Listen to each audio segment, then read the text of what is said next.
Hi, Bob Freeman here with MarineMax in Naples, Florida. I'm here today to talk to you about a trade-in we have, 2018 Regal 26. Really nice boat. Colors are really nice on it. It's powered by the Yamaha 300 4-stroke. Plenty of power for this boat. Let's jump on board and see the rest. Here we are on board the 26. Let's start with the seating. You've got an L-shaped seating. You also have a reversible back, so you can sit comfortably here, or you can reverse it back this way, and you can sit lounge comfortably in the back of the boat. Really nice feature on it. Drink holders, teak table. You've got the seating. You've got a head with a pump-out head, good size on it.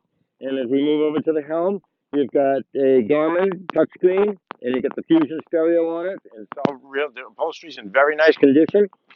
And as we move to the bow, you've got set up for a table, two lounges with armrests on it, and you also have on the bow of the boat, you've got a ladder that deploys out the front. So if you want to go up to the beach, it does that very well. So it's a really neat boat, 26-footer. It's very fast. It's a 50+ mile an hour boat. So if you got any questions on it, please give me a call. My name is Bob Freeman at 603-213-1194.